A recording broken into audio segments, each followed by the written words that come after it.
En 8 ans d'investissement immobilier, j'ai jamais eu un seul jour de vacances locatives. Zéro, rien, nada. Et pourtant, j'ai eu sur une dizaine de biens pas mal de locataires différents. Et non, c'est pas de la chance, c'est pas parce que mes appartes sont à Paris, ils ne le sont pas d'ailleurs. Et non, c'est pas parce que j'ai fait des prières à la pleine lune à chaque fin de bail non plus. C'est tout simplement parce que j'applique une méthode simple, des réflexes efficaces et quelques règles d'or que je vais te partager dans cette vidéo. Tu veux louer vite, éviter des mois sans loyer, attirer des bons locataires sans stress, alors reste bien jusqu'au bout de cette vidéo. Avant de te donner mes techniques, faut qu'on parle d'un truc. Le plus gros problème des bailleurs, c'est pas la fiscalité, c'est pas les travaux, c'est pas la déco, c'est le vide. Tu fais un prêt, tu comptes sur ton loyer et là bim, t'as personne, pas de revenus, mais toujours la mensualité qui tombe. Et souvent ce vide, c'est toi qui l'as provoqué. Parce que soit tu t'y prends trop tard, soit n'importe comment.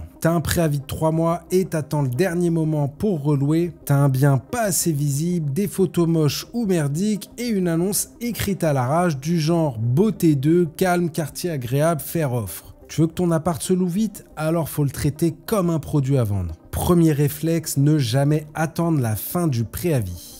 Dès que ton locataire te prévient qu'il part, tu déclenches la machine. Tu cales une date de départ définitive, tu fixes un jour pour faire des photos, même pendant qu'il est encore là, mais en rangeant bien si t'as pas déjà un dossier de photos prêt. Tu prépares ton annonce immédiatement et tu la publies dans la semaine. Moi, je mets en ligne l'annonce dans les 7 jours après le préavis. Résultat, j'ai souvent un nouveau locataire signé avant même que l'ancien soit parti. Et tous mes biens sont soit en zone tendue, soit en meublé. Donc dans tous les cas, j'ai toujours qu'un mois de préavis. Mais c'est largement suffisant si tu t'y prends bien. Si tu veux attirer les bons locataires, alors fais une vraie annonce. Pas besoin d'être copywriter, mais il faut respecter 4 points principaux à mon sens. Un titre accrocheur et informatif, par exemple, studio entièrement refait à neuf avec grande terrasse au calme, une description claire vendeuse qui donne envie de vivre dedans, pas juste 2 pièces bien agencées, raconte une expérience, par exemple appartement très lumineux, dernier étage avec ascenseur, idéal pour vos petits déjeuners en terrasse. Aucun vis-à-vis, calme absolu, ce genre de mots et d'adjectifs qui plaît. Des photos de qualité, lumineuses, bien cadrées, rangées, tu veux louer vite, tu dois faire rêver.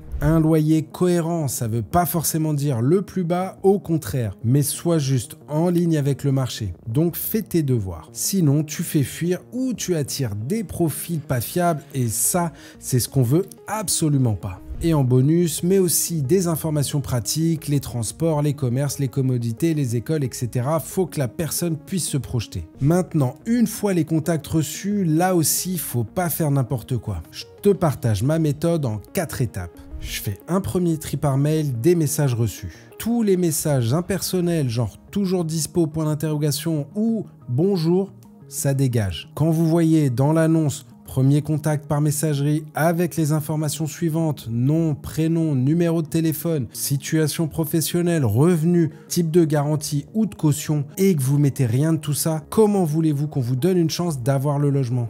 2. Un second tri des candidats par téléphone, je pose des questions simples. Pourquoi vous quittez votre logement actuel? Vous travaillez où? Et je demande direct s'ils ont leurs pièces justificatives prêtes à être fournies et à m'envoyer par mail après la visite. Tu gagnes un temps fou et t'évites les on verra ou mon cousin va se porter garant. 3. La gestion des visites. Souvent, je propose des créneaux horaires de 2 heures max. Comme ça, j'étale les visites pour pas qu'il y ait trop de monde d'un coup, mais que ça crée une dynamique quand même. Tu montres qu'il y a une certaine demande. 4e point, un suivi rapide. Le soir même ou le lendemain, je renvoie un mail aux candidats intéressés qui m'ont fourni un dossier complet pour leur rappeler les conditions du bail, après vérification de leur dossier évidemment. Je fais mon choix et je leur donne un nouveau rendez-vous pour la signature du bail ou en signature électronique. Et pour éviter les impayés, je demande des garants solides ou une assurance loyer impayé. Mais je garde toujours une certaine souplesse. Un bon feeling plus un garant correct, je prends. Un étudiant sérieux, motivé avec parents garants, je prends aussi. D'ailleurs, je ne prends jamais,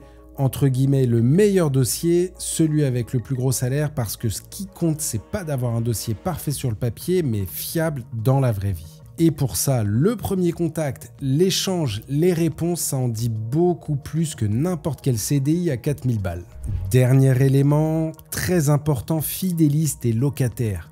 plus il reste longtemps, moins tu as besoin de relouer. Donc de refaire ce process et de te déplacer. Donc sois réactif en cas de souci, entretiens bien ton bien quand c'est nécessaire. Envoie un petit message de bienvenue ou une notice claire à l'entrée. Un message en fin d'année ou avant les vacances pour voir si tout se passe bien, c'est bête mais ça fait toute la différence. Résultat, des locataires contents qui restent et qui respectent ton appart. Tu vois, louer rapidement sans vacances locatives, c'est pas une question de chance, c'est une question de méthode, d'anticipation, de présentation et de relations humaines. Alors si tu es un bailleur ou que tu comptes le devenir, retiens bien ça, ton bien c'est un produit, ton locataire c'est un client. Et ton job c'est de rendre la location simple, rassurante et fluide. Si tu as aimé cette vidéo, mets-moi un like juste en dessous et partage-la à un pote investisseur qui galère à louer. Et si tu veux qu'on parle ensemble de ton projet locatif, je propose aussi des accompagnements personnalisés, recherche du bien, des locataires, stratégie, rentabilité, fiscalité, bref, tout de A à Z. Tous les liens sont en description. À très vite et comme toujours, gardez la monnaie.